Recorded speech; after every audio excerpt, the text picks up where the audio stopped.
What you've got is a weaponized Department of Justice, Department of FBI, and CIA. We cannot have a country led by a president subject to ongoing criminal investigations, potential indictments, and never-ending hearings. Now, in any other business, when the head of a corporation is plagued by scandal, that person steps down and is replaced because the board knows a business cannot succeed without respect and authority.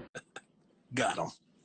We fucking got him. What are those things you get at CVS that are the length of a football field and complete overkill? Oh, that's right, receipts. Well, get ready for a bunch of them, courtesy of MSNBC host Medhi Hasan. When you have a constant media diet of lies and propaganda, which these people are kind of injecting into their veins every night, and we now know that the hosts, well, we already knew, but now we can prove that the hosts don't even believe the nonsense they're saying to their viewers. By the way, Joy, you and I are often accused of having contempt or disrespect for the conservative voters. No one has more contempt or disrespect for conservative voters than conservative media personalities, by the way. But look, how do you stop that when you have non-stop lies? I don't have the silver bullet. It's very hard when 20 to 30% of the American public has been cocooned off in a bubble where they are fed misinformation, disinformation by the likes of Ingram and Hannity and Rupert Murdoch, who goes under oath in a deposition and says, yeah, my hosts endorsed the big lie. Yeah, you know, I don't believe in it. Over the holiday weekend, the usually on-point host opted to consolidate some Fox News clips in the name of hypocrisy. In the segment, the same Fox News hosts and commentators who have bent over backwards defending Donald Trump in the wake of his combined 91 felony indictments.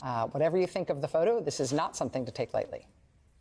Our constitutional republic depends on the very basic concept of rule by law, not rule by man, a constitutional standard under which a president is still just a citizen and all citizens have equal standing before one system of law which applies equally to everyone. This is overkill. This is political germ warfare. Trump said nothing and did nothing to trigger any criminal charge on January 6th. Any. Sean, this indictment is the legal equivalent of the French guillotine, the reign of terror. This is a mob mentality to take out Donald Trump. I remembered singing a very different tune in 2016 when Hillary Clinton was running against Trump. She cannot take the Oval Office. Now, as you may recall, countless talking heads on the right-wing network cried out that nation couldn't handle a president under investigation. Or as boxed wine influencer Judge Janine proudly touted, quote, we cannot have a country led by a president subject to ongoing criminal investigations. Oh, really, Janine? Is that right? Well, let's roll the tape. I want you to hear my opening statement. This is the most important election of your lifetime. And whether you like Hillary Rodham Clinton or Donald J. Trump doesn't matter. There is only one person you can vote for. We cannot have a country led by a president subject to ongoing criminal investigations, potential indictments, and never-ending hearings. And irrespective of what happens to her, whether she's indicted or even guilty, it doesn't matter.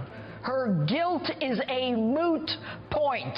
She cannot take the Oval Office. The RICO statute, that's just theater. That's just a bunch of theater in the midst of politics and a legal thing. Hillary Clinton could be sworn into office while still being under investigation from the FBI, which would then put this country into a major constitutional crisis. This will be nothing other than a show indictment to cover their overtly political, never-ending persecution of any and all things Donald J. Trump.